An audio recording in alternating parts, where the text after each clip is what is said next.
Welcome back, everybody, to the Even Your Dynasty show. We are joined today with special guest, Mr. Jeff Young.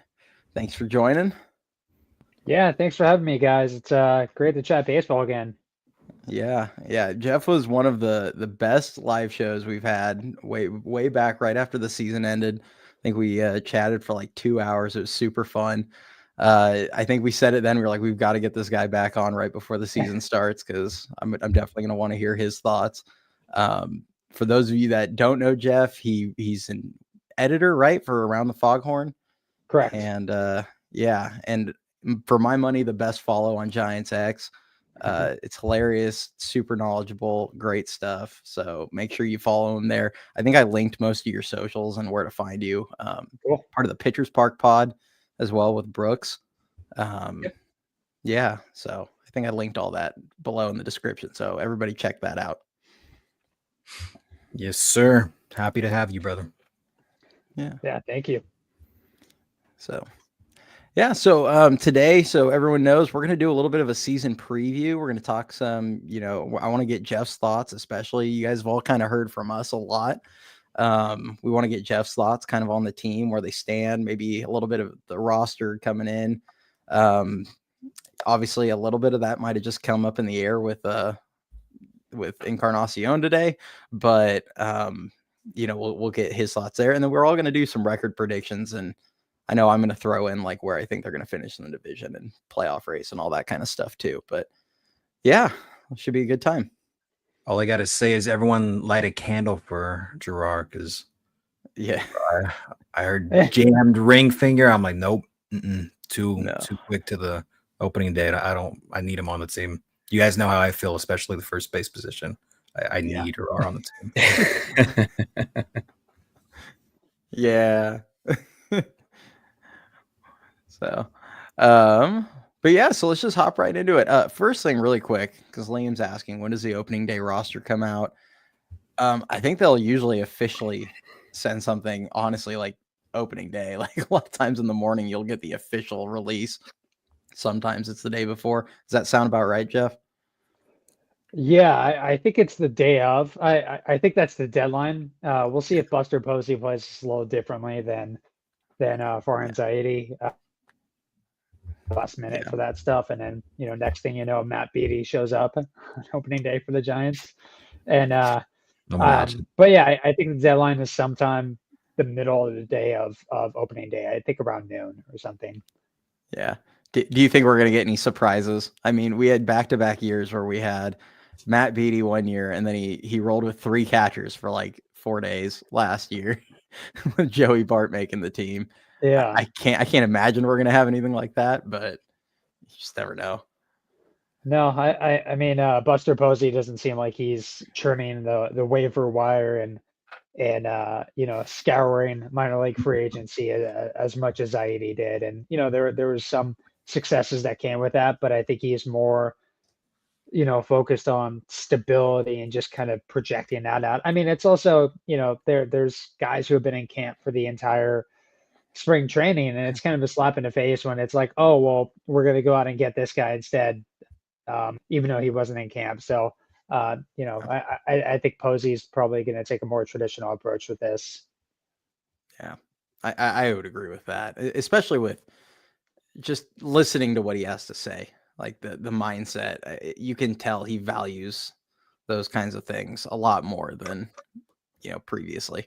So that's really good it's good to hear. So, but let's start off with the roster, because we did that last week, but I just want to catch your thoughts a little bit. How do you see some of these kind of competitions playing out? I know there's, obviously the 5th starter is a big one right now, backup catcher, the utility spot, I guess 4th outfielder is still technically a competition, even though that one feels a little more foregone at this point. And maybe the back end of the bullpen. I mean, what are your kind of thoughts on that? Yeah. So starting with backup catcher, I think Sam Huff is going to be the opening day backup catcher. He's having a good spring training. He's also on the 40-man roster. That's a pretty big deal compared to Max Stassi, who's here on a minor league contract. He has an opt-out coming up tomorrow.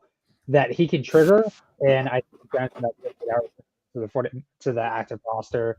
I don't think that's going to happen because he's probably with the intention or with the possibility to play in Sacramento. That's not too far away from where he grew up. Yuba City is where he grew up. I played against him and briefly with him growing up, so know him a little bit. Hell of a hitter when we were playing baseball. So I think Huff is going to be the opening day catcher. How far he takes that is really going to depend on his performance.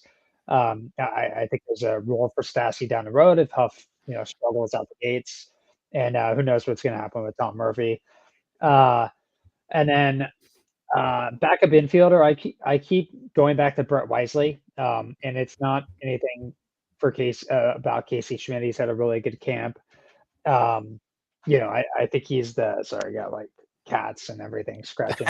I locked mine out of the room. I get it, man. Well, I do have a special guest. Bailey is sitting on our guest bedroom over right over there. She's sleeping on a Giants blanket. She didn't really have a choice. She's a Giants fan. Yeah. So I keep coming back to Brett Wisely being the utility infielder, just because he's a left-handed hitting bat in an infield that leans pretty heavily on right-handed hitters. You look at Matt Chapman, Willie Adames, Tyler Fitzgerald, Wilmer Flores, and even Gerard Encarnacion. I think they just need a little balance there, especially at second base. And in my opinion, Wisely's better up the middle than Casey Schmidt. And I think the key for Schmidt is just to get everyday playing time. They called him up prematurely in 2023, and I think that really affected his development that year. He didn't torch AAA last year, but there were some nice improvements he made. Yeah. And then fourth outfielder, I think you alluded to it, Luis Matos seems like the front runner there. What his role is after that depends on how he performs. I mean, if he hits, I think he'll start to see more playing time, especially in right field. If he doesn't, then he just might see the bench a lot. It's going to really depend on how he performs there. Fifth rotation spot. I wish we could go with both Landon Roop and Hayden Birdsong because they both have been that good. I think Birdsong gets the edge because he's thrown so well. And it's not to say that Roop hasn't. It's just that there's one spot for two guys right now. If you really want my opinion about this, I'd probably scrap the Jordan Hicks starting pitcher experiment, put him to the bullpen where you're paying a non-closing reliever of $11 million a year, which is not a good value, and just kind of deal with it there. And then have the other guys, Landon Roop, Kyle Harris, and Trevor McDonald, fill out the back end of the rotation after that. That would be what I would do. That's not what the Giants are going to do to start the year. I do think they'll get to a point this year that if it's not working with Hicks, they'll just kind of shut down that experiment and say, you know what, you're going to be a reliever. That's what you're going to focus on. But he was also really good last year for the first 2 months of the year. So, I think that part needs to be factored in. So I think Birdsong gets the edge there. The back end of the bullpen, that's really hard to say right now. I think Lou Trevino's, he has an opt-out too. So we'll probably know more about him within the next couple of days. If he opts out, I think he'll find, he'll see plenty of interest or he'll see some interest in free agency. He's had a good spring training so far. So I think he gets added. Joey Lucchesi, I think just by default of being the only left-handed non-roster reliever still in camp with the Giants, feels like they're going to add him to the roster as well. Although I will say that Bob Melvin hasn't really committed one way or the other of having two lefty relievers. It's been thrown out there, but I don't think he's really taken a bait or committed to that idea yet. I have, so if that's the case, Lucchesi is going to be that guy. Yeah. And then after that, it's kind of hard because like somebody's going to get pushed out. Like, do you put Roop in the bullpen? I'd say no. I'd say let him get stretched out in AAA as a starter. Like, don't do the swingman stuff like they did last year. It's just innings that you're basically losing, and that undefined role in a bullpen is tough for young pitchers to adjust to. So in my opinion, Rupp should start the year in AAA, not in the bullpen. You have Duvall, Rogers, Walker, Trevino, Jelly. That's 5 guys right there. Lucchese, we have 6. So, I mean, I guess Randy Rodriguez and Spencer Bivens fill out the rest of the rotation. I feel like I'm missing somebody there too. Eric Miller. That's right. So that's 9 relievers. So somebody's going to get bumped out of the bullpen, I think, to start the year. Somebody who they like. So that that's a bummer. But I think that's every spot, right? Yeah. I mean, I know I'm kind of leaning. Like, I feel like Bivens is going to be the odd man in this one. He does have an option, I believe. I think he does. So they don't have to give him up in that case. But I really think it's going to be interesting to see if, kind of as you alluded to with Lucchese and then also Piguero. Like, I kind of wonder if, because I don't see a universe where they're going to have 3 non-roster guys. Like, I think you're going to see Tom Murphy go on the 60-day, and I think David VR is going to get traded somewhere, DFA'd, whatever. Like, he's going to end up somewhere else, and those will be your 2 roster moves. And I feel like it'll be interesting to see how much they value having 2 lefties versus, the argument can be made, and I'm not saying necessarily he is the better pitcher, but like maybe they just would rather have what they feel are the 8 best arms in the pen. So I think that's going to be really interesting.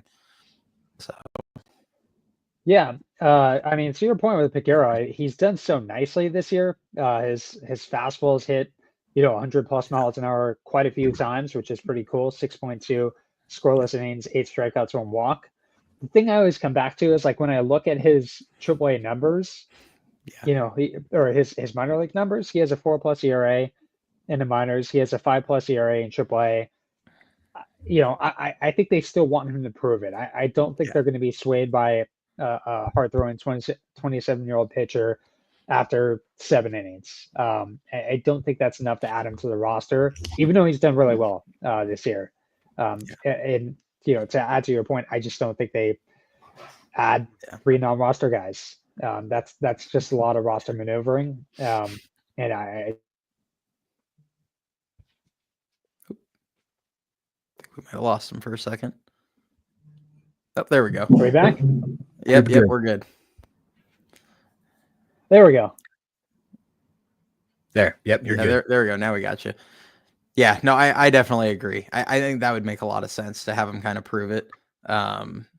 It's, I mean, we see it all the time where a guy comes in. I mean, look at Munguia last season where, I mean, obviously a position player, but I mean, he hit like 500 in spring training and then he got demoted from AAA down to AA in the middle of the season. Now he's with the Yankees, I think. So, I mean, it's tough. So I that makes a lot of sense. So, yep. And spring training stats, man. I mean, we've seen it. We see it every year. Like, I don't care if a guy bats 400, it doesn't mean shit. It's if you have to win a job, then that's the number that teams are going to be focusing on, like how you perform. But like if an established veteran, comes in and goes 1 for 20, it doesn't matter. These games don't mean anything. It's just you see those guys every year, bat 500, 10 home runs in spring. Like Trace Thompson, doesn't he lead the majors and spring training home runs right now? I mean, that guy's been bounced around the league a lot. So you see it every year. Yep. Yeah, no, I definitely subscribe to the philosophy of spring training really doesn't matter unless you're competing for a spot, in which case it does. Like at the end of the day, like unless they have their mind made up. And I know that a lot of people felt like with the 5th starter role, I know like Grant Brisbee was writing about it where entering the year, they kind of mentioned it as a competition, but everyone kind of felt like it was a foregone conclusion that Kyle Harrison was going to be the guy. Yep. And I mean, obviously he's a couple weeks behind with that virus that he had. I mean, I had pneumonia like 2 weeks ago and it knocked me on my butt. I had like 104-degree fever for multiple days in a row. And I'm like, I cannot imagine, because they mentioned Eric Miller got up to 104. And I was like, I can't imagine trying to throw a ball right now. Like there's no way. So I didn't really get on Harrison about the whole like velocity dropping and all that stuff. It is good to see it coming back, but like, I think I saw you mention the other day, he's also behind on pitch count. So it's just something to kind of put in the back of your mind. And I do think that he could benefit from more time in Sacramento, not just from a control standpoint, but I think he desperately needs an off speed that can get some swing and miss, because he doesn't really have that right now. And I think that'd be a better place for him to try and develop that than in San Francisco. Yeah.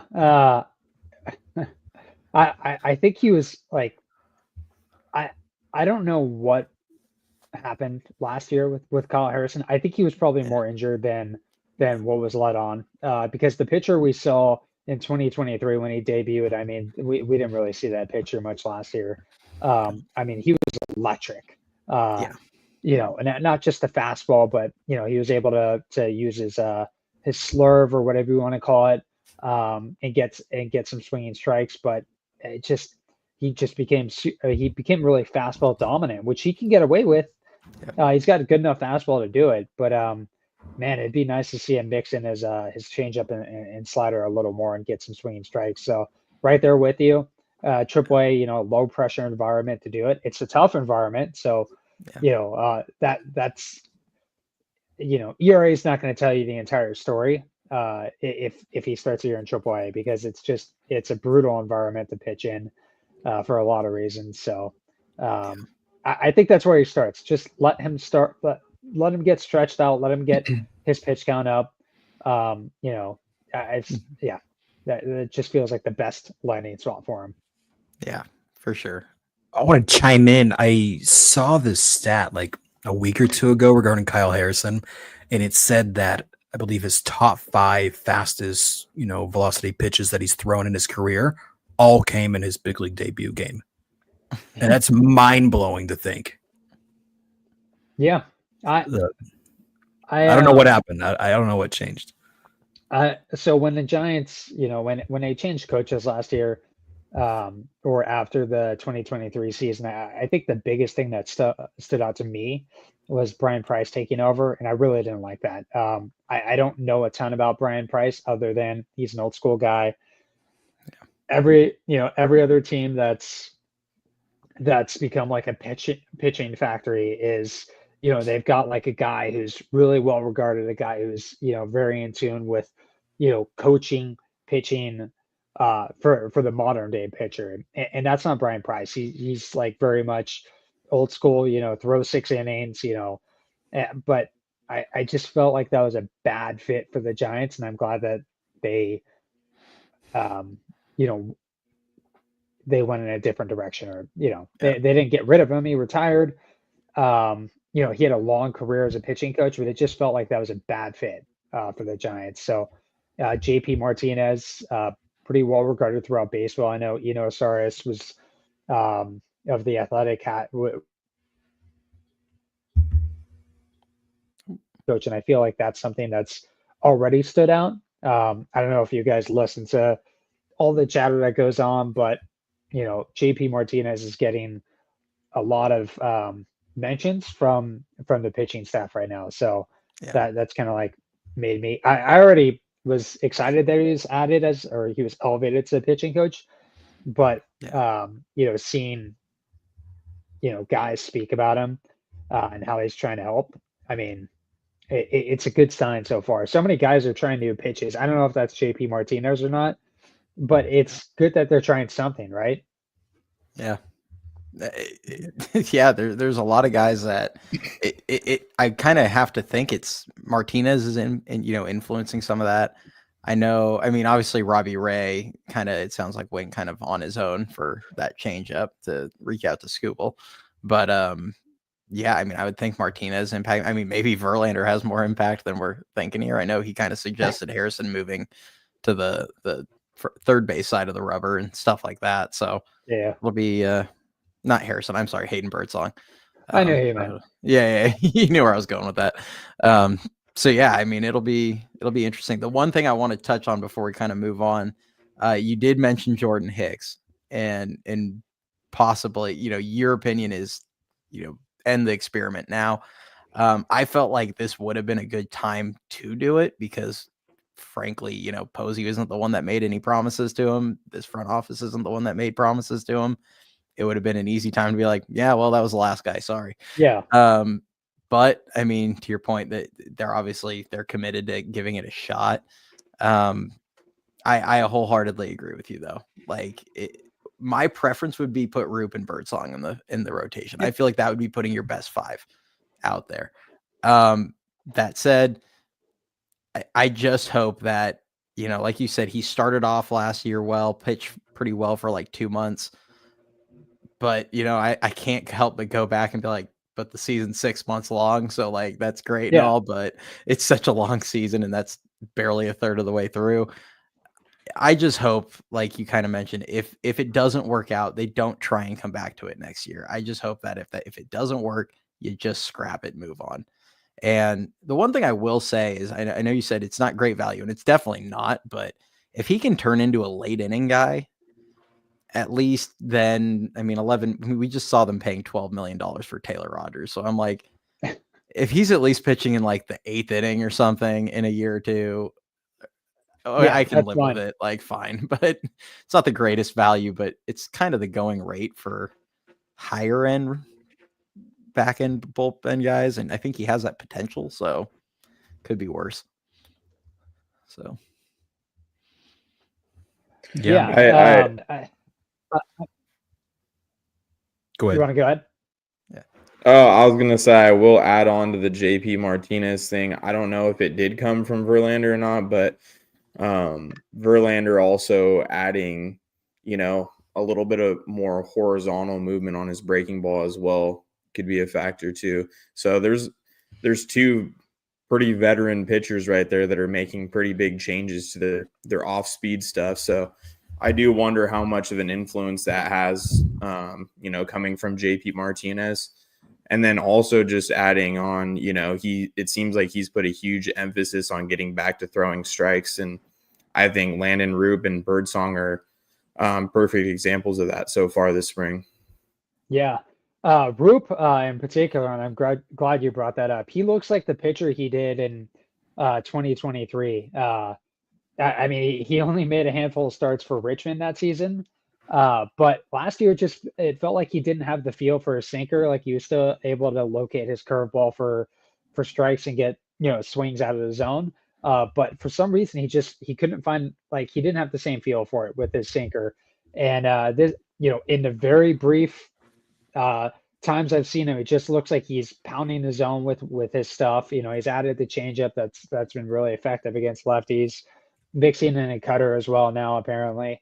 I mean,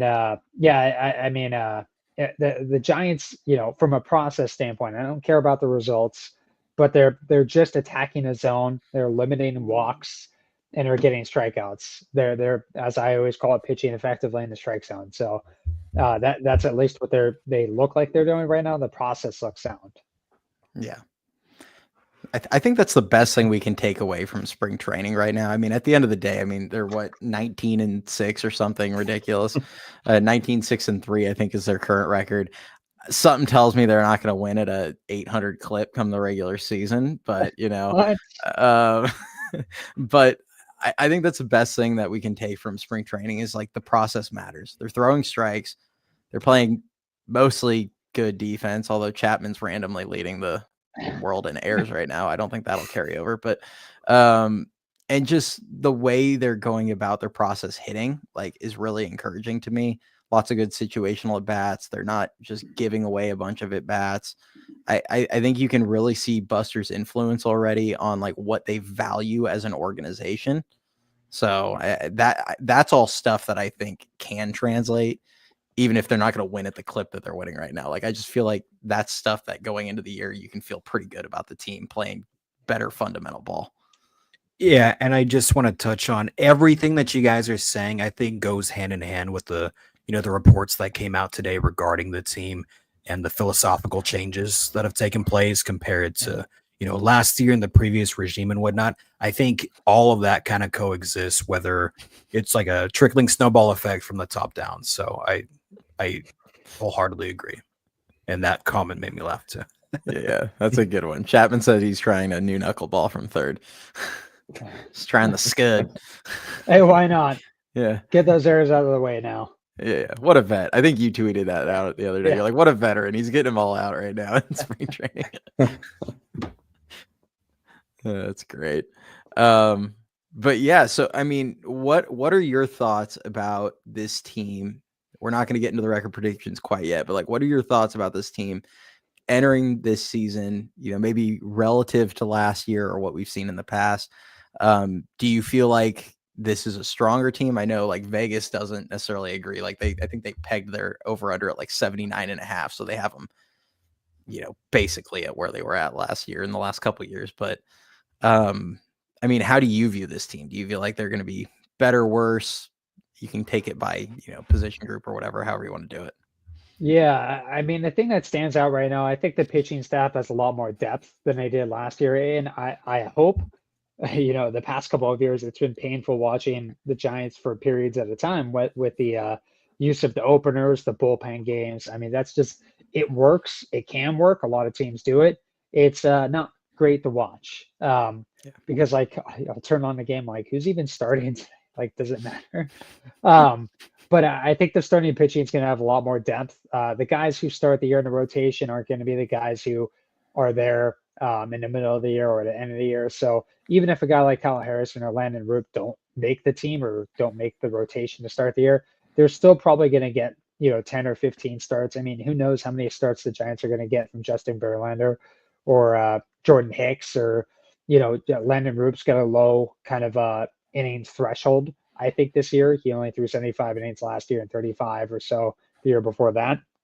Yeah. So can he throw 100 plus innings this year? Maybe. Is it safe for him to throw 125 innings? I think that's kind of where that's something they'll cross when they get there. But my sense is that they're kind of the same team that they were last year. One sec. Good. Adding Willie Adames is a nice addition. Losing Blake Snell, even though he wasn't great for much of the season, he was like the best pitcher in the second half of the year. That's a tough loss right there. And then him going to the Dodgers, that's also kind of tough. But they won 79 games last year, and they did so with like Ramos becoming an All-Star. They did so with Tyler Fitzgerald. Like they got a lot of unexpected value, which makes me think that one sec. Yeah. All good. There we go. I think. I mean, it makes me think that, if they don't replicate those numbers again, Fitzgerald and Ramos, and maybe there's another guy or two that I'm forgetting about, they might be in trouble. They might like not have as many wins as they did last year. So we'll see. I like patience at lineup is probably going to be about the same. As I know, a lot of people didn't like Michael Conforto. His overall numbers weren't that bad, and Willie Adames is a hell of a hitter too. So I think there's an improvement in switching those guys out, obviously, with Adames bringing much more power than Conforto has. Defensively, I think they should be fine. So long as Jung-Hoo Lee can stay healthy, that's pretty critical because they don't really have a backup center fielder that they can rely on offensively right now. They have Grant McCray, who I think they'd be fine with being the backup center fielder, but how much are you willing to accept offensively from him? He struggled pretty badly last year.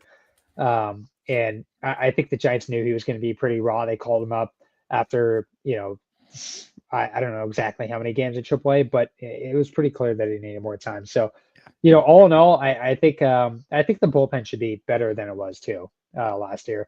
I think we're probably looking at about the same kind of team from a production or performance standpoint than we got last year. Yeah. It's funny because I wouldn't be shocked if like a lot of the numbers are not like super far off, like player to player.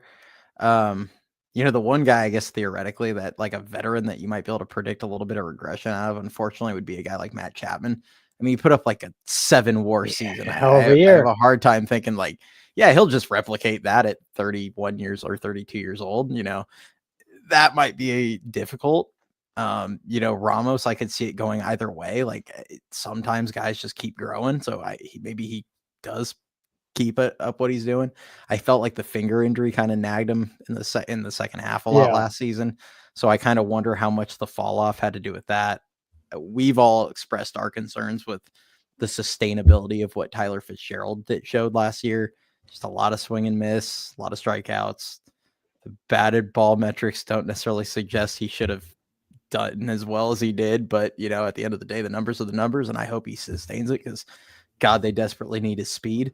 But you're right. But I do think you're very especially on the pitching side, I feel like top to bottom, this is going to be such a improved staff. And I felt like their bullpen wasn't even bad last season. It just was way overworked.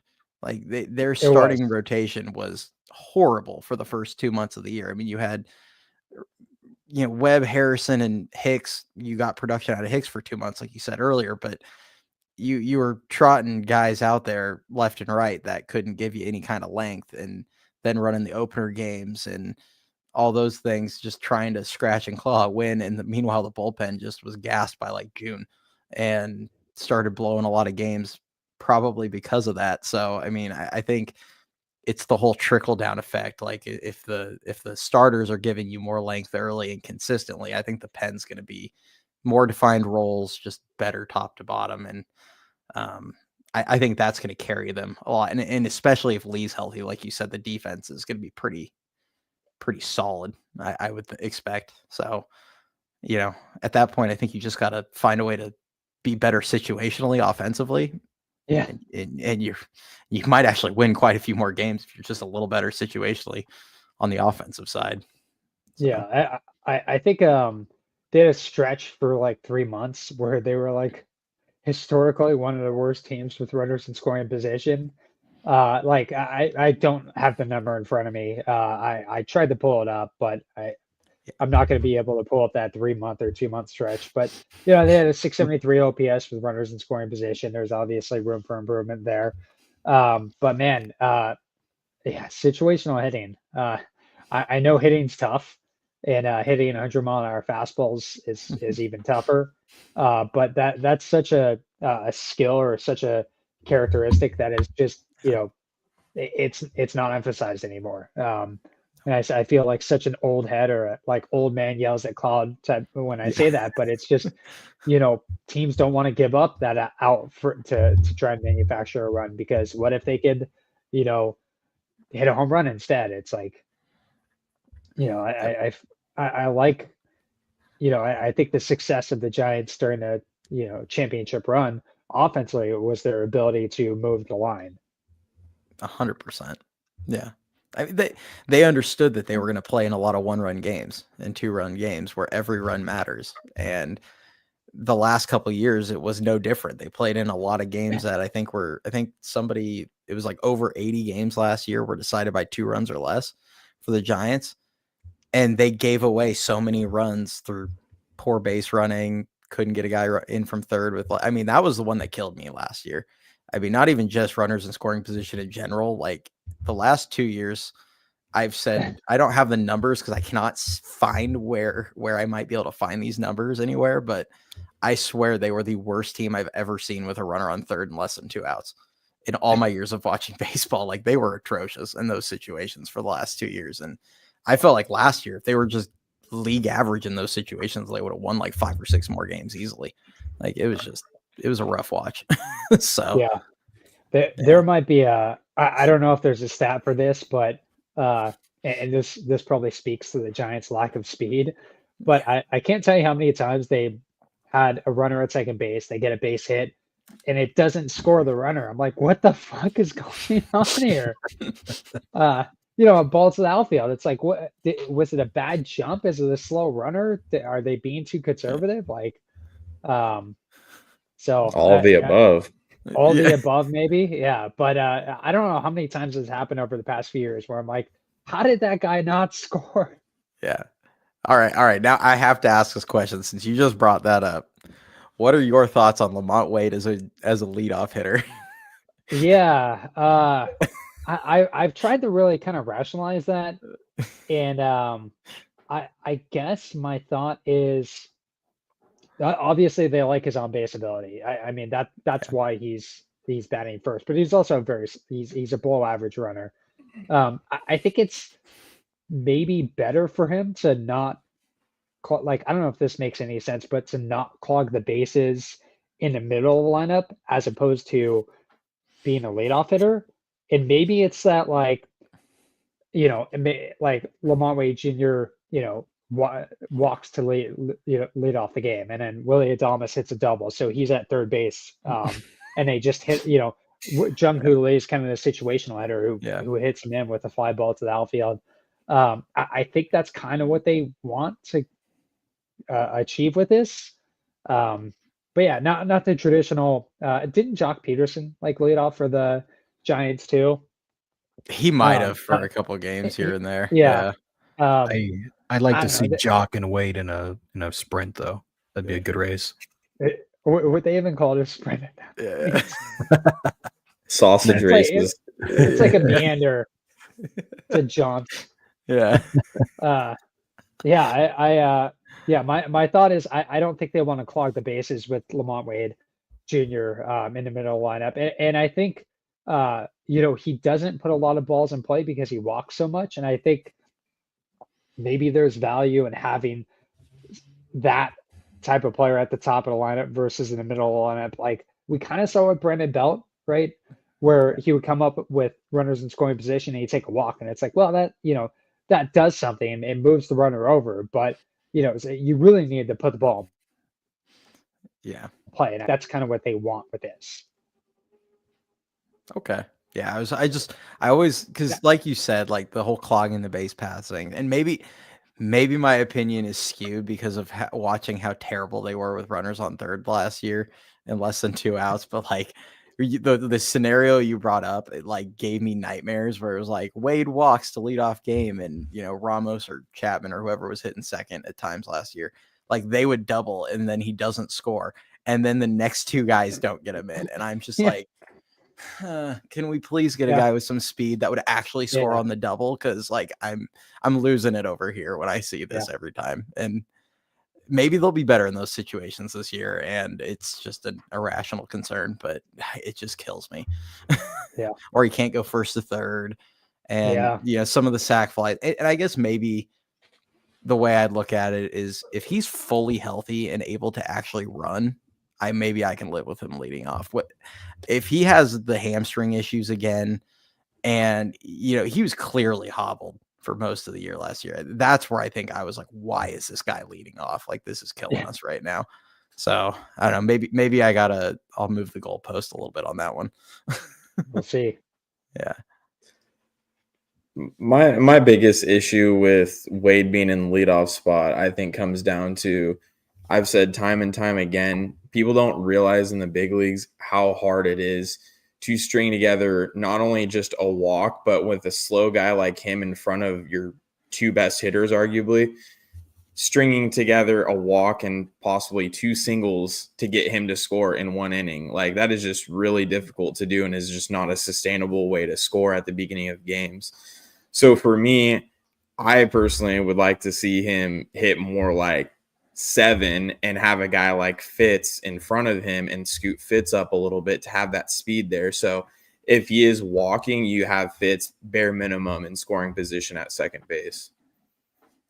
Yeah. Or they could just have a pinch runner for him every time he if he walks off the game, great, you did your job, get out. We're gonna get Luis Matos or somebody and run for him. It's awesome. Maybe if Willie Adames is batting behind him, they're just going to be like, hey, the only way this guy scores is if you hit the ball over the fence. So you know what you got to do, buddy. Yeah. So you're telling me the Giants are. So you're telling me the Giants are going to invent the opener at the leadoff spot? Yeah. He just gets pulled in the first inning of every game. Yeah. That would have been the most Farhan thing I've ever heard. If they the Rays might beat us to it.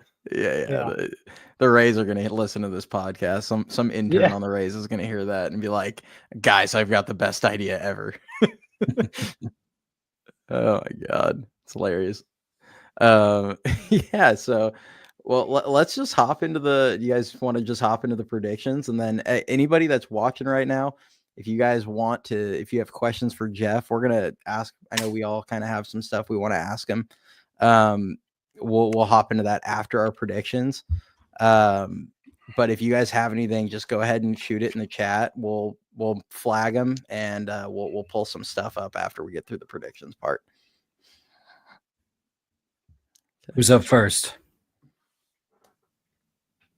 So I mean, I can go first if you want, and then I'll give mine, and I'll kind of format it what I was thinking. Now you guys do it however you want. But I'm gonna give what the record. I think I'm gonna give where they finish in the division, in my opinion, kind of why, and then I'll say playoffs or not. But and then you guys format it however you guys want to do it. I don't care. But I actually think, and I don't know, maybe I'm drinking some of the Kool-Aid, watching spring training, and I actually feel, like I said, I don't care about the record as much as the process in spring training, but and a lot of this is contingent on getting healthy seasons out of guys like Verlander, Ray, Lee, etc. But I actually have them going about 86 and 76. I think this is going to be a decent team. I think they're going to pitch well. I think they're going to play defense well. And I just seeing the process and how much these guys seem to care more situationally, getting guys in, doing the little things. I last year, they won 80 games and they were horrible situationally. And I don't think it was a talent issue. Like, I don't think, yeah, they're not the Dodgers. They're not even close, but I don't think it was an issue of this team just doesn't have enough talent. I just thought they weren't, frankly, they just weren't a winning baseball team in the way they played the game. And I think they're going to play a cleaner brand of ball this year. So I've got them going 86 and 76. I think Adames is going to make a difference. I think full year Fitz, Ramos, Lee, hopefully, and Robbie Ray. I actually think Ray is going to offset a lot of the Snell production. It's just going to not be a, hey, I look dominant for 2.5 months. It's going to be more of a just production over the course of a full season. Sure. And then if we get decent production out of Verlander, I've got him there. I have them finishing third in the division. I think Arizona and LA finish ahead of them. I think San Diego is going to take a step back and finish with like 84 wins. Just a lot going on with that team. And I just feel like they're going to have a letdown. And then I'd still have them missing the playoffs. I think ultimately too many teams that are going to win nearly 90 games this year. And, but I think they're going to be well positioned for next offseason. So that's where I've got them. I like it.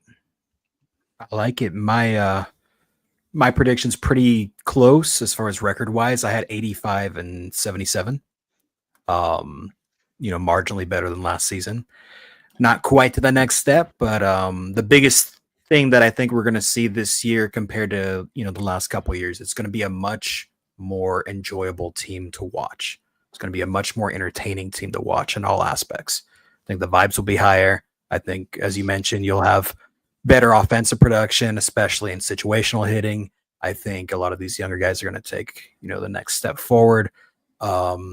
Knock on wood, everybody stays healthy. It'll just be fun to see a full season with, like you mentioned, with Verlander, Robbie Ray, Jung-Hoo Lee, full season of Ramos, full season of Fitz. Like, I just think it's going to be a much more entertaining team and, the product on the field to watch both, live and in person, which is one of the biggest foundations of Giants baseball that we all came up accustomed to when they were fun to watch. So I think you'll start to see glimpses of that this season.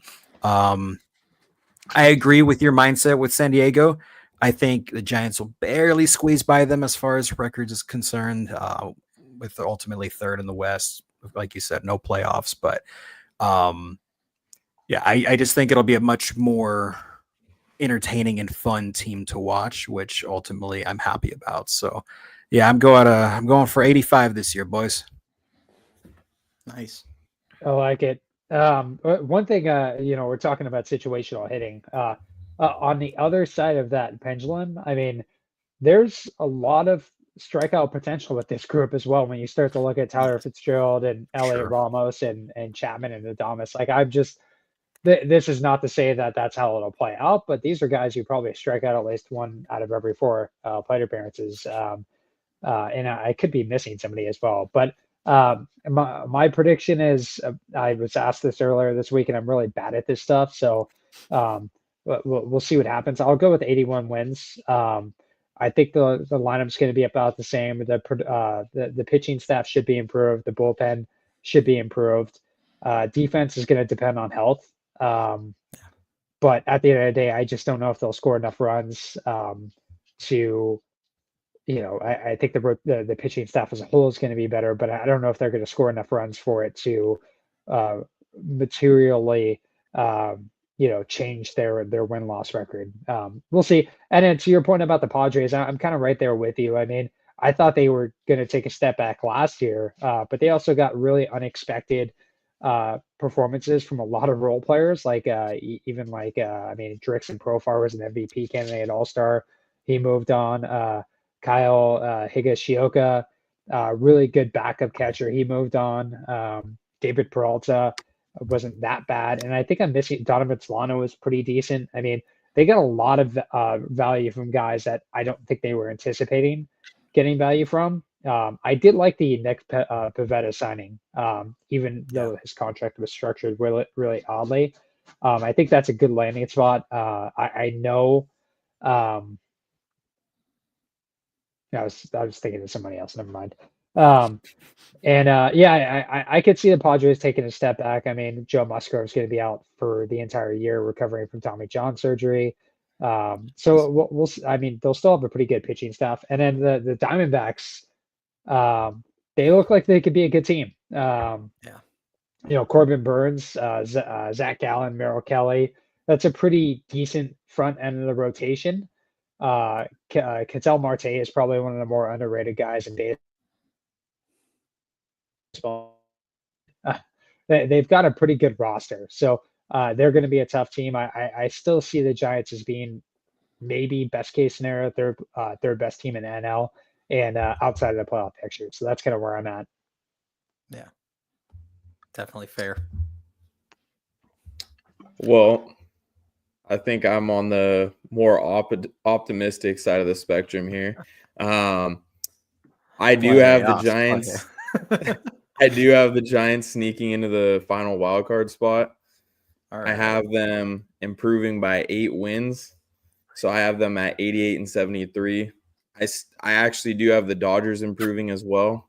I have the Dodgers at 102, the D-backs at 92, and the Giants at 88. So two wild cards coming out of the NL West. I kind of factored into mine just looking at the landscape across the NL. I'm not huge on the Braves or the Mets personally. I think the Braves had a lot go right, even though they had some pretty significant injuries last year. I really don't see Chris Sale at his age returning back to Cy Young form once again. I just think a lot of injuries are going to play in there, and then obviously the rotation isn't quite what it once was as a whole. I think the Phillies end up winning that division, but I think the Mets will tail off a little bit from last year. I remember last year specifically, they were off to a terrible start. Fans just stopped showing up, and then they got hotter than hell at the end of the last season.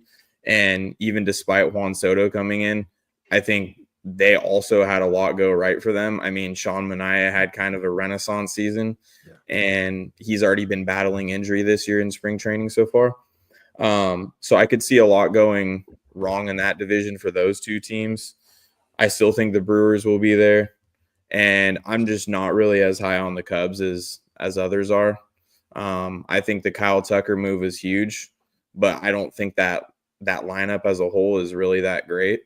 I think the Giants definitely have the ability to be better than them offensively. But more than anything, I think the improvement's going to come out of the pitching staff. I really think that their pitching staff as a whole can be a top 10 unit.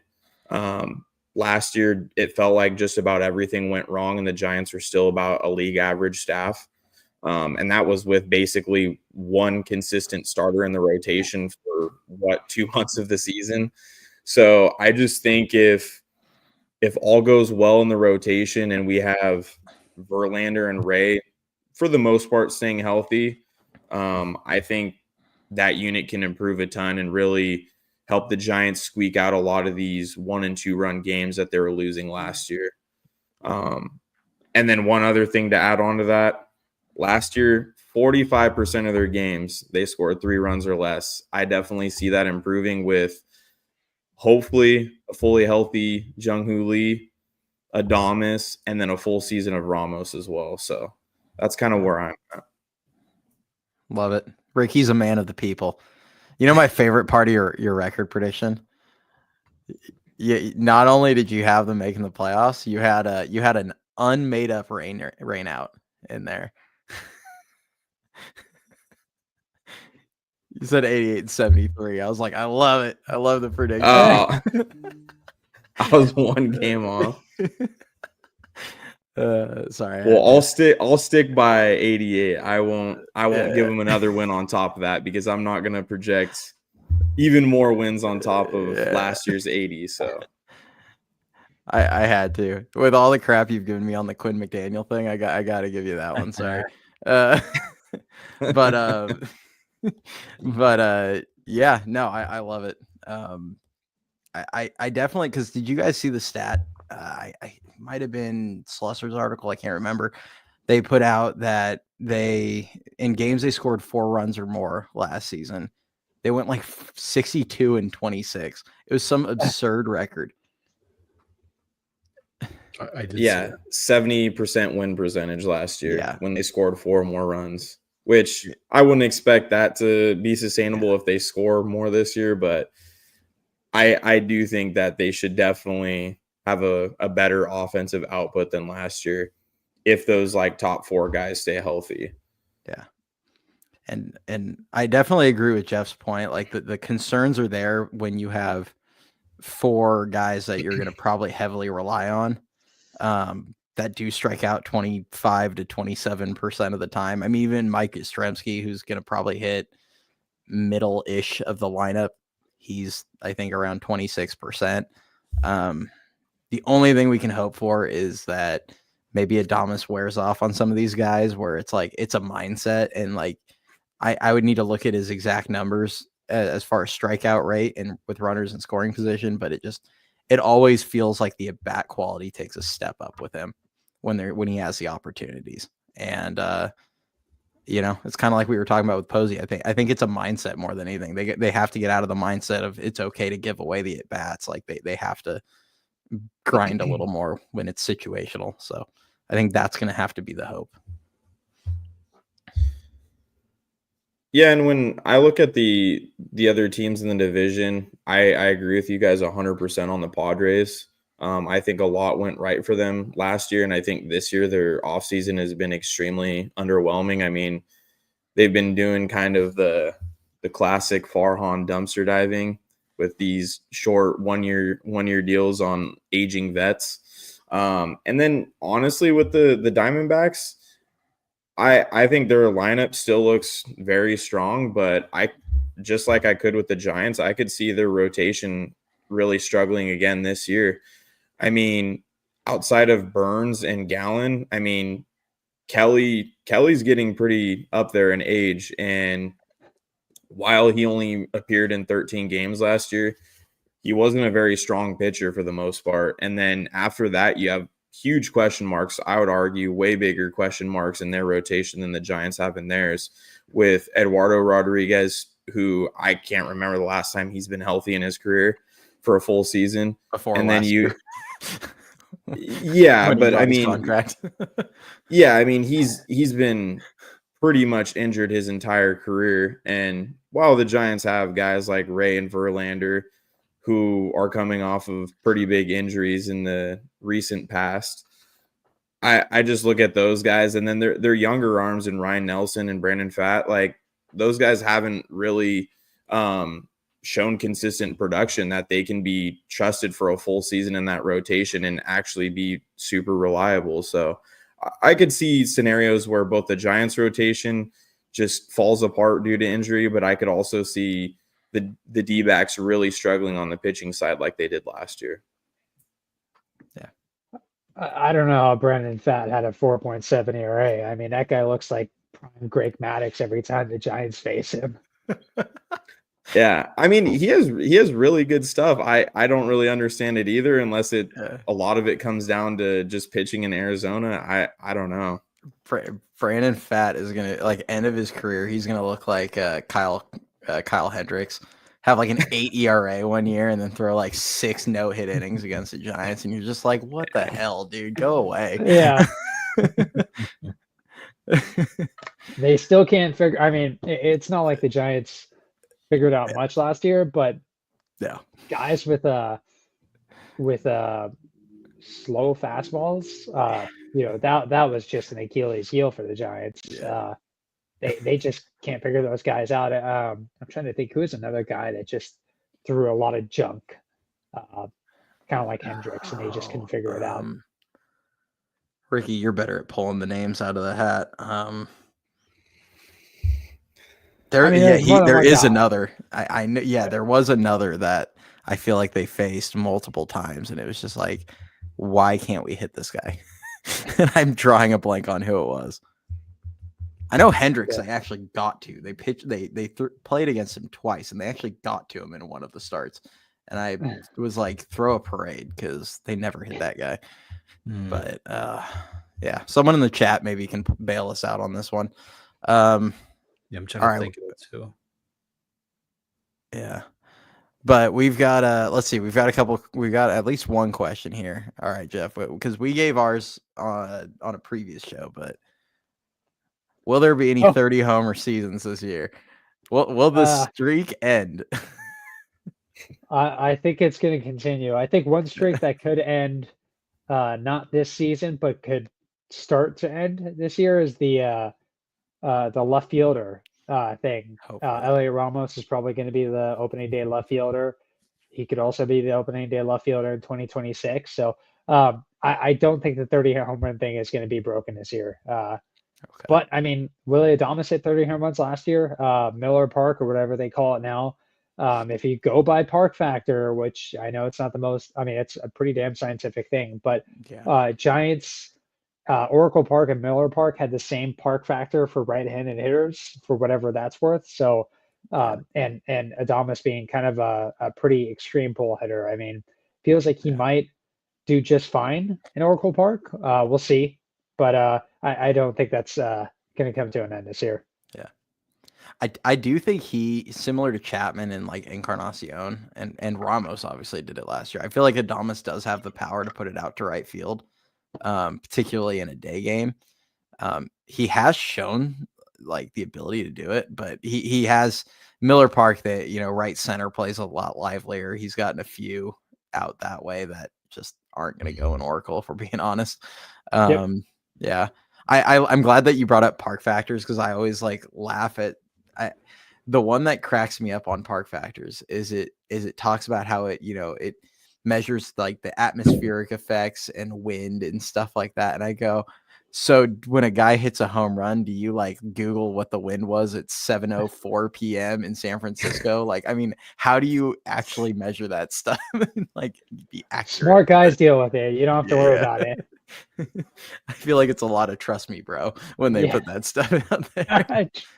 Yeah, it's just that always cracks me up. But I think there's a few guys that could. I don't know. We predicted who did we predict?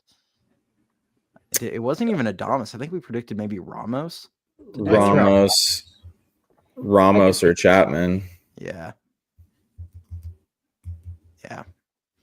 maybe. I know we'd really like to. I've always mentioned the one that I want to see end is the stolen base drought. Like, I feel like that's even more embarrassing than the home run drought, not having a 30 stolen base guy since Dave Roberts in 2007. Like, we play in the biggest ballpark in baseball. Well, I guess Coors is pretty big, but it plays smaller. But it's like, we should have a speed guy at all times on this roster. How have we not done this since then? So that's the one I'm hoping we end. Ryan, by the way, had a good drop on a Giants, or not a Giants pitcher, a pitcher they faced that throws slower with a bunch of junk. Tyler Anderson of the Angels, average fastball of 89 to 90 miles an hour. Yep. So that's a good pull for sure. Yeah, he's given them problems for a while. I think they faced him once last season and he pitched well against them, I think at Oracle Park. And then he had a pretty nice season with the Dodgers, I think 2 seasons ago. He did, yeah. And then he got a nice contract from the Angels. Yeah. All right. Any other questions you guys have? I have one for the minor leagues for sure. Anybody in the chat, like I said, keep throwing stuff in there. We'll definitely ask Jeff. But you guys have anything we want to ask before we kind of turn over to the minors a little bit? Not off the top of my head. I think you kind of covered a couple I was going to throw out there. So it's all good right now for me. Yeah, okay. I think let's move on to the minors. Okay, so my big question for you for the minors, because I know last time we talked about a lot of the guys that were in the the seasons they had last year, and I know you brought up a couple guys. I know, like you mentioned Trent Harris. I know that's one of my personal favorites back then. Who do you think this season, going into 2025? It's kind of a 2-part question, and it might be the same player, but who do you think is who do you think is going to break out in their system? A guy like Harris did last year. I mean, you can make a case like, Eldridge really kind of broke out last year with the season he had. Who are you predicting is going to be your breakout guy? And then also, who are you most looking forward to watching at whatever level it may be? Man, I was not expecting this. So it's always hard to, like, I'm trying to think of like somebody who would be like under the radar, right? Doesn't necessarily have to be an under the radar guy. Yeah, it doesn't. Like Rainer Arias, I think, is going to be a breakout candidate. If he stays healthy, I think that's the key. I think he's had a wrist injury the past couple of years, so I think the key for him is just stay healthy. The guy that is getting a lot of buzz right now is Johnny Lovell. I don't know if this is necessarily a breakout, but if you perform in a Dominican Summer League, that's great. But it's not necessarily indicative of how somebody's going to perform later on. I think that the spotlight's a little bit on him right now because of how strong his Dominican Summer League season was last year. So that's kind of the guy for me. On somebody I'm excited to see. I mean, there's always a lot of guys. It's probably somebody in the most recent draft class. I mean, there's got to be a few guys there. It'd be nice to see. I think James Tibbs III is going to be a guy for a few reasons that I think Giants fans are going to be eager to see how he performs. He didn't really have a great pro debut. He struggled pretty badly once he got to Eugene. I think some of that was due to fatigue. So we'll see how I'm going to be a little eager to see how he performs. Yeah. Nice. How about you guys? As far as breakout goes, I mean, I kind of mentioned it. I do think that Rainer, if he's healthy, I just feel like he's going to break out this season. I also if Whitman can kind of put together some of his command issues, he's got just nasty stuff. I could see that one happening. He does. But yeah, most excited. It's actually funny because at the end of last season, after they traded for him, I said Sabine Ceballos. I was like, I can't wait to see this guy in the Eastern League. And he has done nothing but hit in spring training to make those feelings just like, I want to see this guy in the Eastern League. It's going to be a super tough environment. I think the power plays. it'll just be really interesting to see how he does in Richmond, especially early in the year where, I mean, we've all seen how just brutal of an environment it is to hit there. But I feel like he has like the tools to succeed there. Not a lot of guys have. And success is kind of relative in Richmond. That might mean like a 780 OPS, but like I feel like he can actually show some really good things in Richmond. And I mean, I don't know what the future might hold from him. He's kind of blocked at all the positions he plays currently, but you can never have too many good prospects. So like I just can't wait to see what he does over in Richmond this season. Yeah.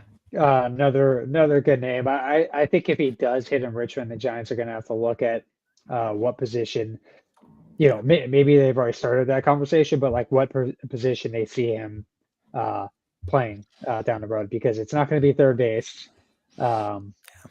So I know he played a little outfield in a summer, like called Summer League a couple years ago. Okay. So I think that could be an option. He has a strong arm, so he's got that in his favor. So right field could be an option. I have no idea if he has the range or the foot speed to be able to handle that. But yeah, he's had a hell of a spring training, 8 hits and 12 at bats. Hard to do much better than that right now. Yeah. One guy whose hit tool that I really like, that I think could, get some attention and potentially move up a little bit, is Walker Martin. I've always been a big fan of his. Yeah, he had a really rough adjustment to throw a ball last year. For sure.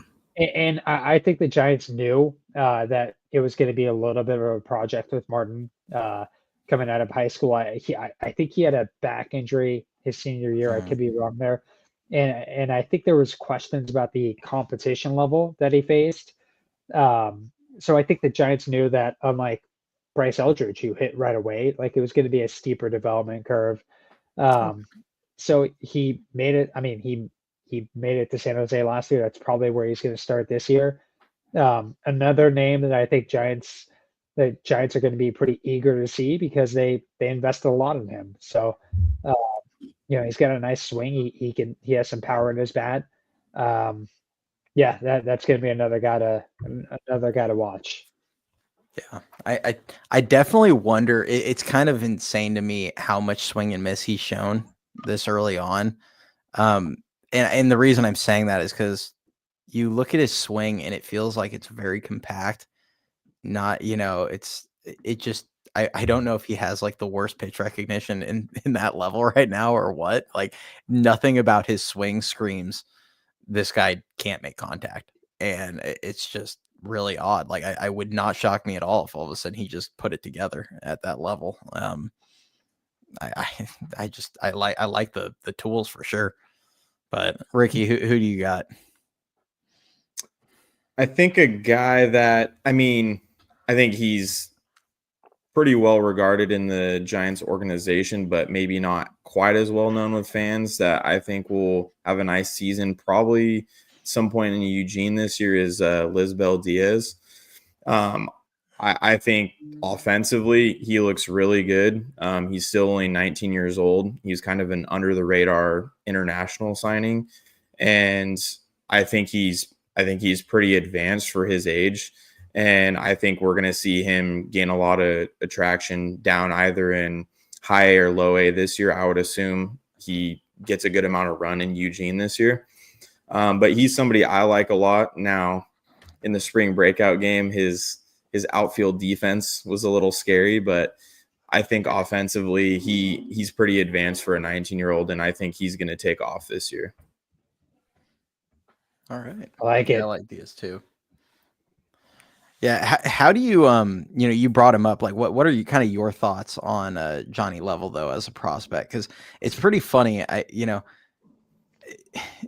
When they got him, the big thing was like, oh, lacks of physicality, but there were a lot of, they were pretty high on the tools, and just like, he was pretty advanced, it sounded like, for his age and everything.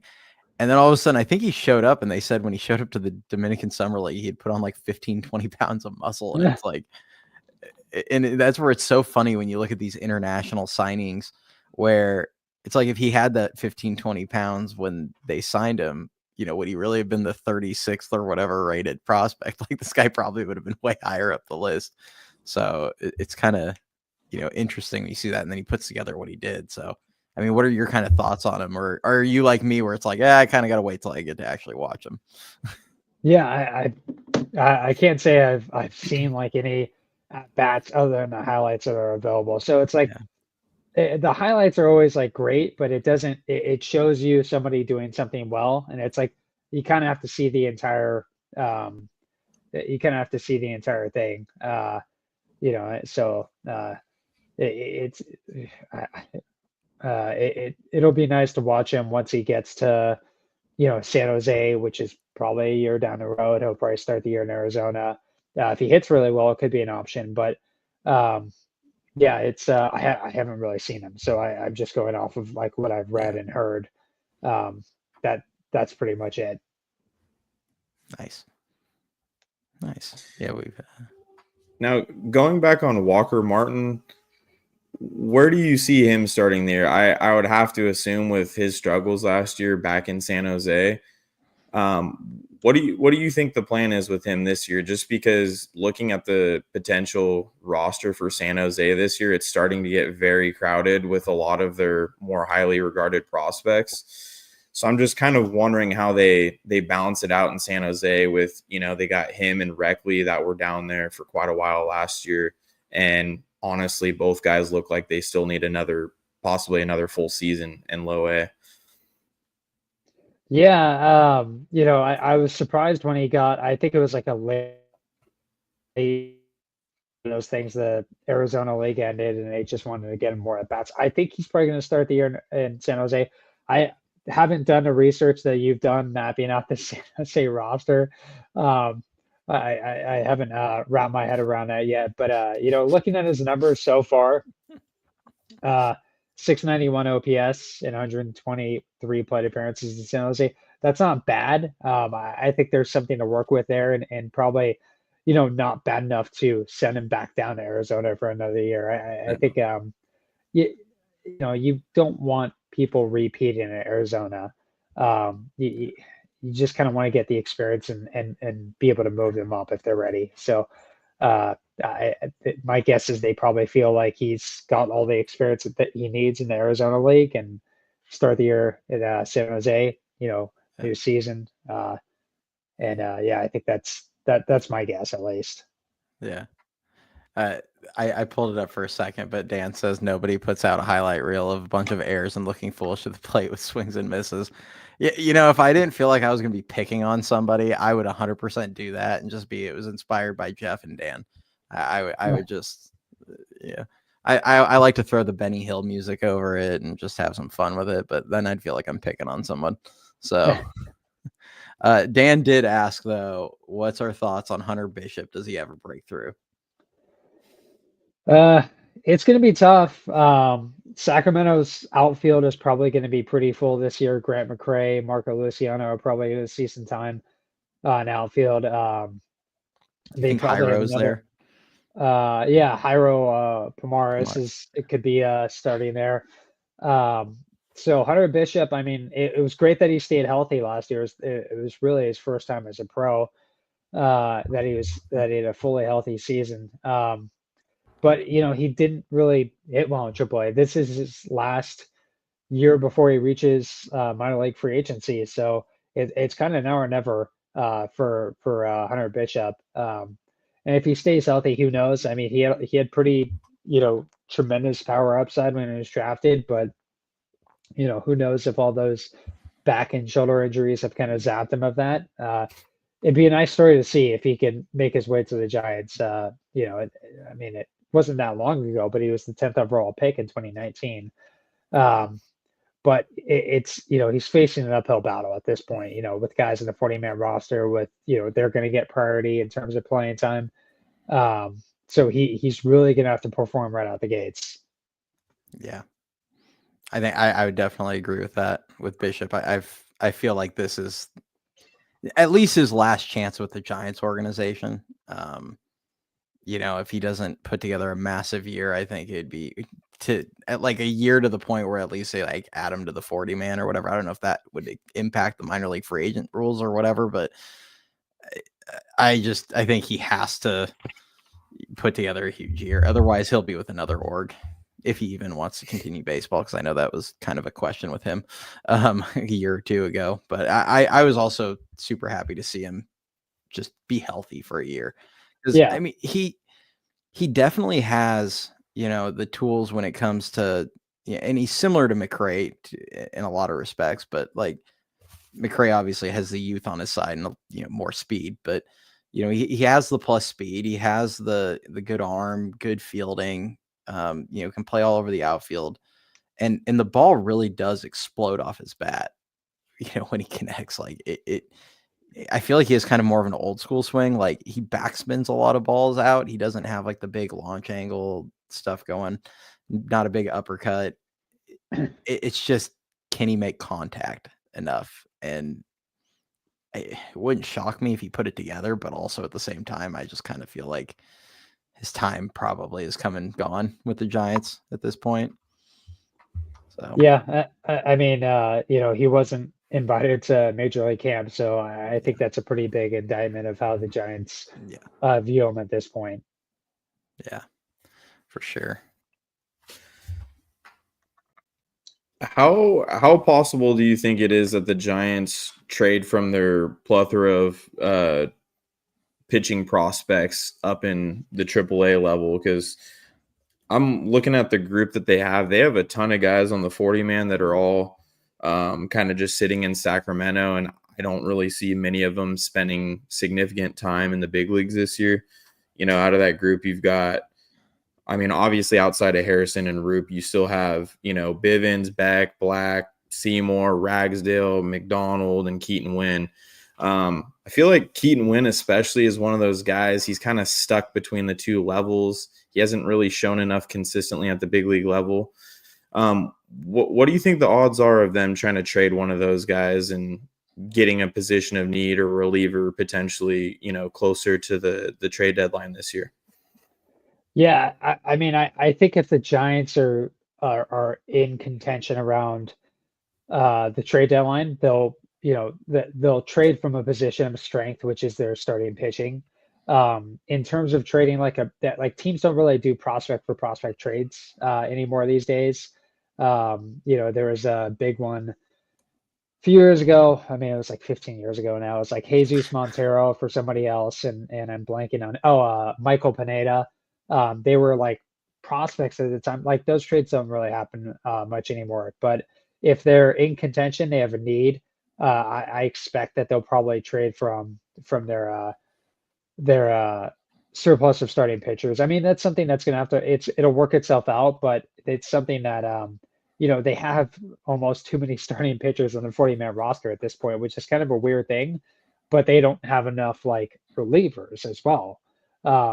They have length, but it's not like depth, if that makes any sense. They have length on the active roster, but they don't have there's not going to be a guy in AAA like a bullpen prospect in AAA, because like everyone's either a starting pitcher in AAA or is a reliever on a major league roster.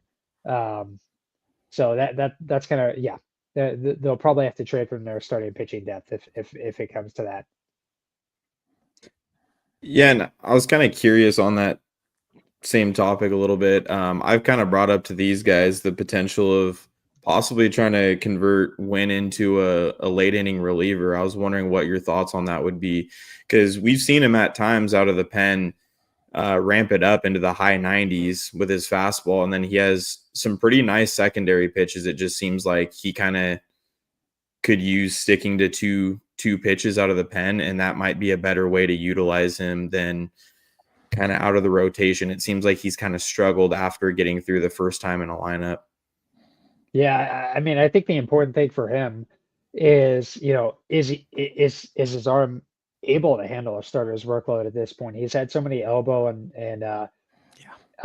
injuries over the past few years. He had Tommy John surgery, he had an elbow injury last year that required some type of procedure to correct. So can he even handle a starter's workload? And I like Keaton Wynn. I think he has enough to be a pretty decent back end starter. That splitter is pretty nasty. His fastball's in the mid 90s. It'd be nice.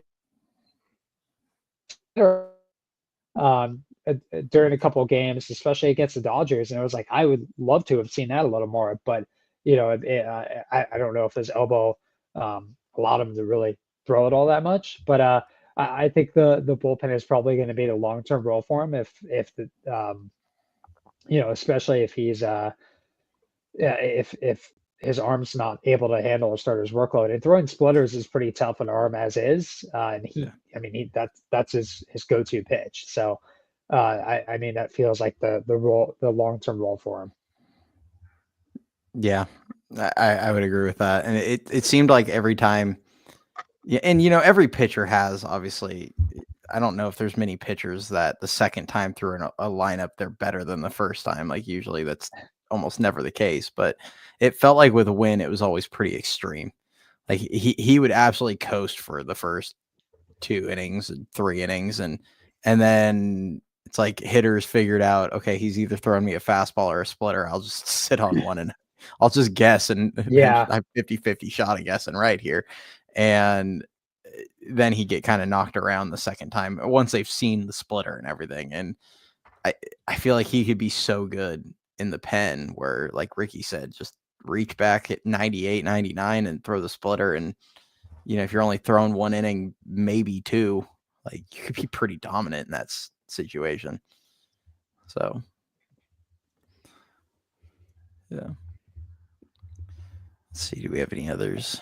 I just think when it comes to the bullpen, you're always in the business of trying to look for that next guy on a cheaper deal rather than constantly going the free agent route and paying these guys massive money at age 30.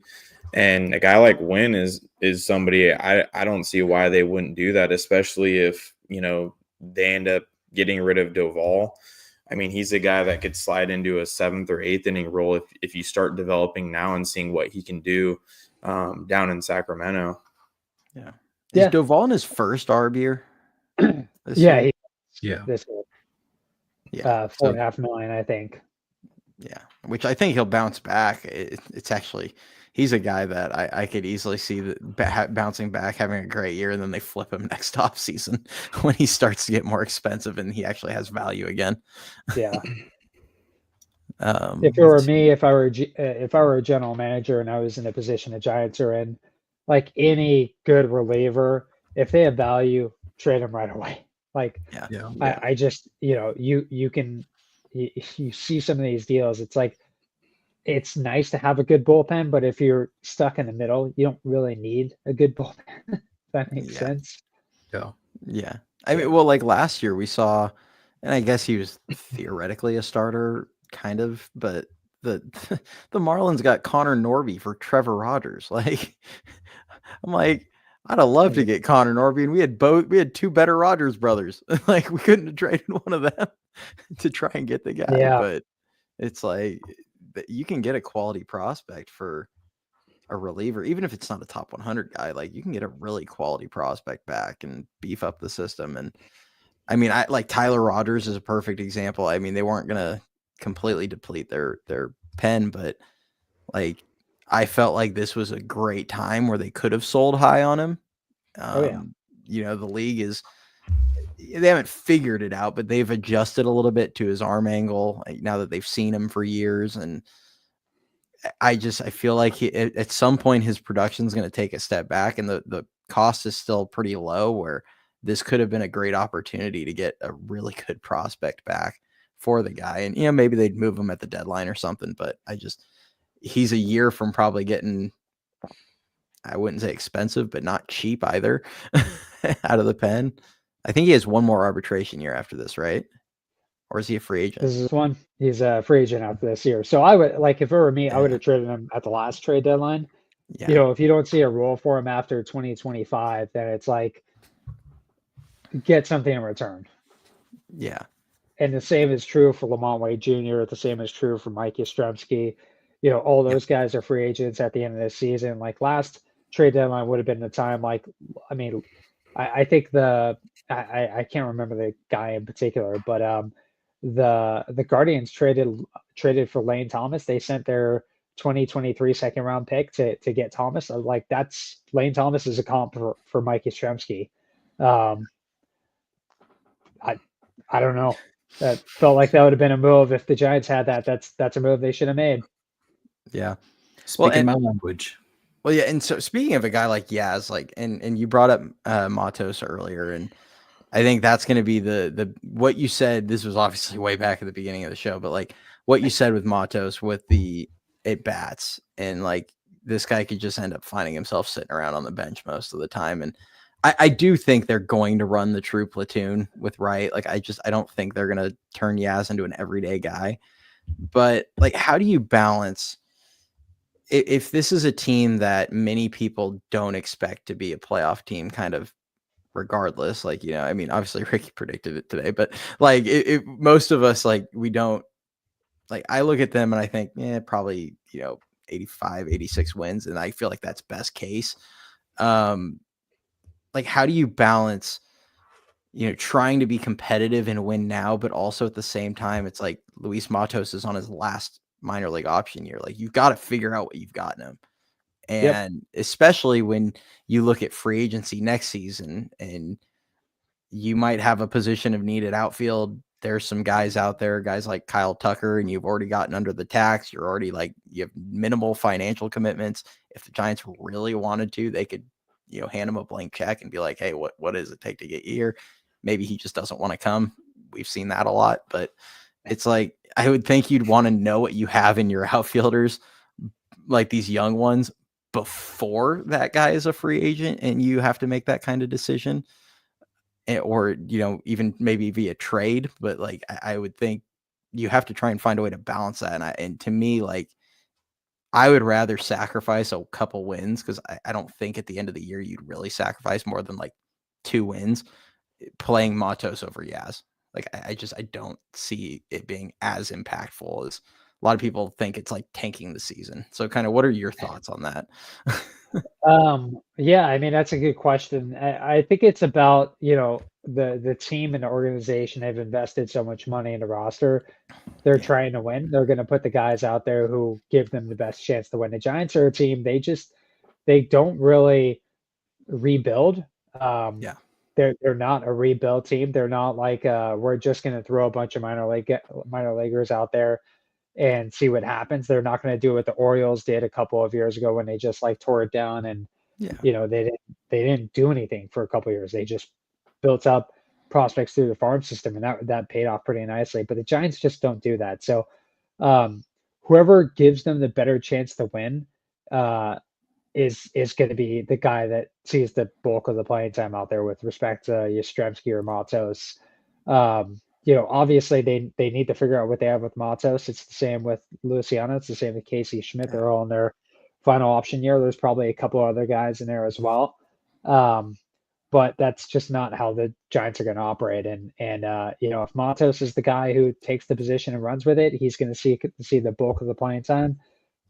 He hasn't proven that yet, but you know, he's still very young, and you know, I think if he puts last year behind him and you know, learns and grows from that, I think you know, it's a pretty good starting point. So it's really who's going to give him the best chance to win. And if it's Yastrzemski, he's gonna be out there more. If it's Matos, he's going to be out there more. Yeah, it's always hard for me, because like that mindset by the Giants is just, it's always been so frustrating to me, because I feel like with a guy like Matos, and you know, maybe he would prove me wrong in this case and just never figure it out. But like, I've always felt like, you know, you saw it with Fitzgerald, where they just said, you're going to be our shortstop. And he just didn't have to look over his shoulder. He didn't have to worry about playing time. He was just like, I'm going to be out there every day. And he kind of took off. Ramos, you know, kind of did the same thing. Now he forced the issue, obviously, like he played great, and that's why he got to that spot. But I've always felt like if they just gave him some runway and just got out of his way, where he wasn't feeling like, I'm going to get sent down to Sacramento if I have a bad week, I felt like he could just figure it out. And, you know, he might not give you the best chance to win in April, but I feel like he could give you the best chance to win by July or June. You know, like that's the hard part for me, because they have a very short-term mindset when it comes to these prospects. So they do, and they don't really let them work out of slumps. But then after Matos won the Player of the Week honors last year, he went on a pretty awful stretch. Like he was still seeing every day at bats, and he just like it doesn't make sense for him to continue seeing at bats in the majors when he was slumping as bad as he was. He was real. I mean, chasing too much, Sure. trying to lift and pull too much. And at that point, it's like, you're not doing him any favors by keeping him in the majors. So I kind of understood it from that point. But yeah, it's this is going to be the year that he's there's going to be playing time, whether it's it's going to be somewhere in outfield. Injuries are going to happen. Yeah. He's going to get a chance to play. You see it happen every year. He's just got to take advantage of it. Yeah. I think he'll definitely get to play against lefties. I do believe the Giants when they say, Melvin's mentioned it a lot in this offseason that they want to give Ramos days off in the field. They want to give, Chapman as well, like some of these other guys, but like particularly Ramos was one of the names that got thrown out there that would impact Matos. I would be curious to see if they really want Lee to play 100, if the goal is play 155 plus games in center field, or if they do want to try and give him some days off where he DHs to keep these guys fresh. So like I'm hopeful that they find ways to get Matos into the lineup a little more. Maybe he gets to DH occasionally if he's swinging the bat well. But yeah, it's hard because it's the whole he's going to have to hit to take at bats from Yaz, but if he's only getting to play 9 at bats a week, it's like how is he going to ever show that he can hit if that's all we're giving him? So yeah. So yeah, and the thing with Matos and if he had taken the role, the playing time that he had last year and ran with it, Mike Yastrzemski probably is playing on another team at this point. That didn't happen, and now he kind of has to earn his role again. Yeah, it's unfortunate because, and I don't want to sit here and blame his back because at the end of the day, it comes down to the player. Like the guy, he's the one on the field playing, but it did feel like, there was a very clear directive that they wanted him to put on muscle and hit for more power. And it's, it just makes me wonder if they messed with his mindset a little bit. And, like you said, he was pull happy, trying to pull everything in the air. That's not the guy I watched in 2023. Both the majors were, admittedly, like he went through some struggles, but like both in the majors and in the minors were, he used the whole field. He was hitting line drives everywhere. He was just awesome to watch the way he controlled the zone and hit and everything. And the walk, if he just gets the walk rate to like 7 or 8%, that's all I think I could really hope for out of the guy. He's a high contact hitter. Like if you throw it in the zone, he's going to hit it. So he's not going to walk a ton. You just don't want to see him chasing a lot like that, like you said earlier, in poor contact. So I'm hoping that with this new regime, they kind of try and get him back to what he was, because, I do think he can be a 280 plus hitter and he'll still run into like 15, but I feel like he can be a really solid hitter, hit a ton of doubles, be very good situationally. Like I think there's a lot he could bring to the team if he has the chance, Agreed. Dan, Ricky, you guys got anything you want to? All I'm going to say is you guys know how I feel about the whole Matos situation, so I'm not even going to go down that rabbit hole. You'll get a 10-minute rant out of me. I guess I will ask, how long do you think that they can afford to roll with both Wilmer and Wade at first base, considering that Harar's already there? And he didn't look terrible out in the outfield last year, but it doesn't really seem like there's going to be much of a spot for him this year, assuming, no big injuries.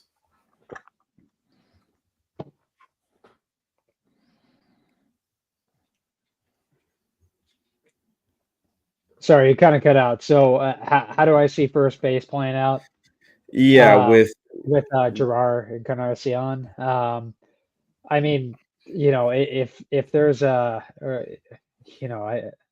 don't want you don't want to assume that guys are going to get injured, but you look at Wilmer Flores's and Lamont Wade Jr.'s injury history, and you could pretty well guess that they're probably going to spend some time on the injury list this year, and that's going to create some opportunities for Gerard Encarnacion. My guess is, and this is from everything I've seen from him, the best position for him is probably DH. He's a below average runner. He's got a strong arm, but I just think DH is probably the best spot for him on the field.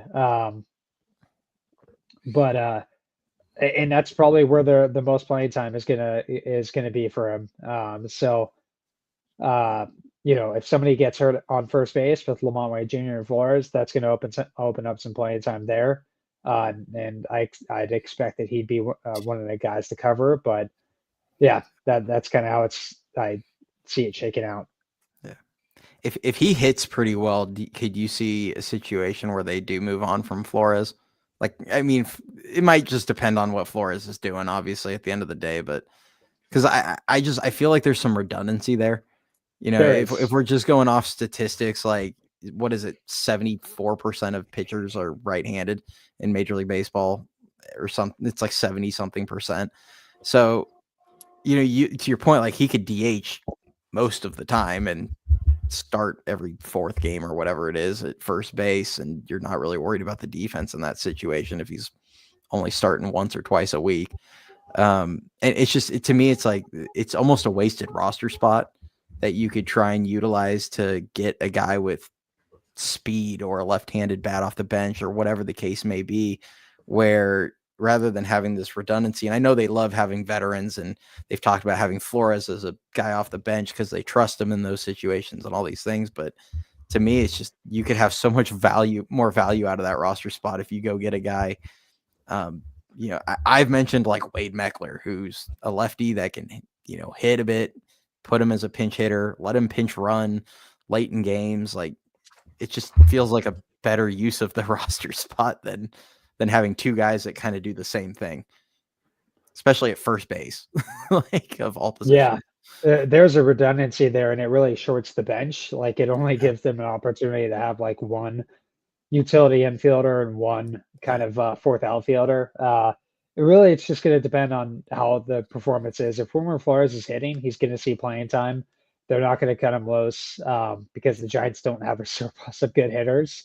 If Gerard it'd be a good problem to have. I know that's a cliche thing to say, but if these guys are hitting, they're going to keep them on the roster because you can never have too many good hitters. So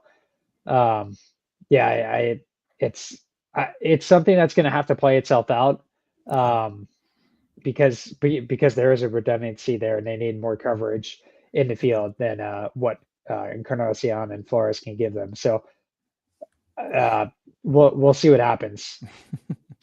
Yeah, definitely just kind of an interesting situation where it's just, I don't know what the impact would be. I mean, maybe then you could keep Wisely and Schmidt on the roster. Yeah. Like, I mean, you could definitely, because Wisely can play a little bit of outfield in a pinch and does have some decent speed, even though he doesn't steal a ton of bags or anything like that. But like, would be a good late inning pinch runner. It's just, to me, it's just poor roster makeup and building at that point when you see guys like that. So that's just, I wanted to get your thoughts on it. That's a topic you don't get me involved in. Wilmer Flores is Dan's favorite player on the Giants. I will tell you to send Wilmer to the Amarillo sod poodles and tell them to kick rocks, bro. That's what I will. You don't want to get me going. Yeah, it's all good. During the offseason, Jeff, I was actually joking that they should trade for Wilmer Flores' brother, Wilmer Flores, just so if the older Wilmer does go, they at least have another one for Dan. Yeah. No. That's like when the Giants drafted Logan Wyatt in 2019 second rounder. I was like, wow, they just drafted Brennan Betts. How cool is that? That's awesome. Oh man. All right, chat. Anybody else have any questions we want to shoot to Jeff before we hop off? We're going to get off here in just a moment, probably. If you have any last minute ones that you want to jump in. Cole, I see you asking about the bullpen. We definitely touched on that early part of the show. It was one of the first things we asked. So if you run back there, you'll be able to kind of get our thoughts on the pen. And Chad, just be sure to, like I said at the beginning of the episode, light a candle for Gerard. That's all I'm saying.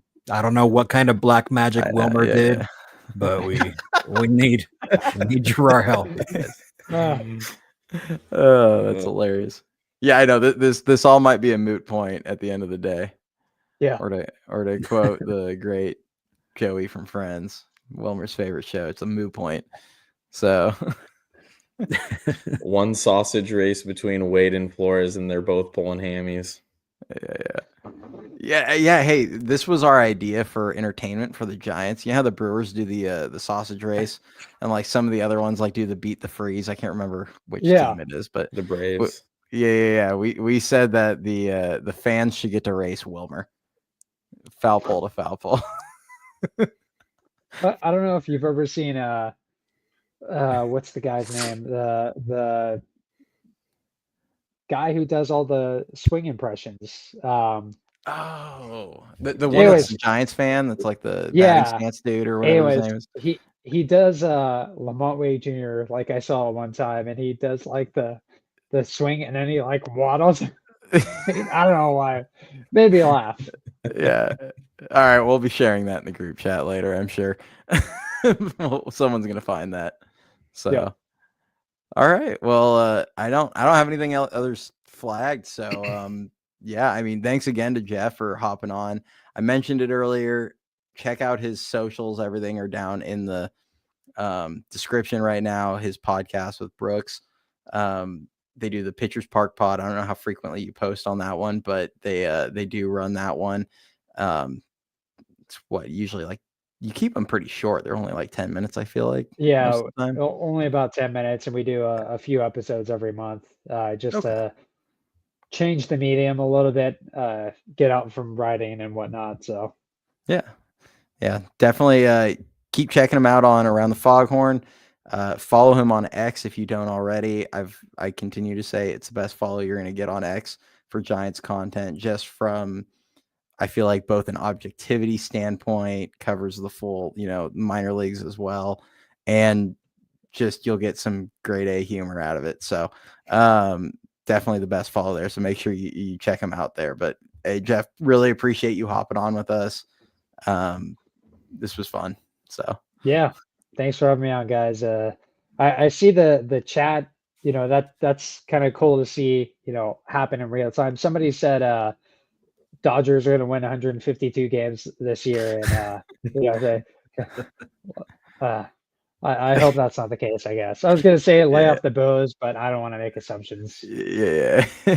Hey, if they want to win 152 games and we hand them the 10 losses, then I don't really care. That's whatever. Nice. Yeah. I mentioned it the other day, and I was like, this pains me to say this, but honestly, the Dodgers beating up on teams like the Cubs or Braves or Mets or whatever, like, they're going to win the division anyway. It's probably in the Giants' best interest that they just go beat up on all these other teams that they might be competing with for the wild card. And then hopefully the Giants do better than 4-9 like they did last year. Yeah. Now, Jeff's comment right there gave me a good idea, Cody. We need to get the Stephen A. Smith clip of him saying, "Stay off the weed," and play that when we get a comment like that. I got to figure out what's going to get me in trouble with trademark stuff. So yeah, maybe the GIF. Maybe I can get away with a GIF. There you go. That's a good one. Yeah. But yeah, like I said though, thanks Jeff. Appreciate you jumping on. Everybody, we'll be back probably next Friday. I think it's going to be an off day. They have that weird schedule where they play Thursday, have Friday off. I hate how they do this, but I think they play opening day Thursday, have Friday off, play Saturday, Sunday. So we'll probably be hopping on Friday during the off day. finally get real baseball again. I think almost every game is going to be televised here out. I think there might be one that's not, but yeah, so that'll be awesome. And everybody like the video if you can, subscribe to the channel, all that good stuff. We will do the giveaway. I think at 1750 subscribers, something like that is going to be the next one. Yeah. I don't know. Maybe we'll change our mind and we'll do the hoodie giveaway for that one, but otherwise I'm sure we'll come up with something fun. Yes, sir. Yeah. All right, everybody. Thanks. And Jeff, are you good if you can hang out for just a minute afterward, just so the recordings can load up?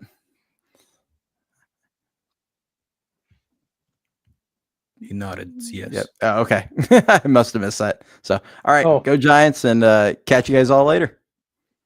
All right. See you later, guys. Thanks for having me on.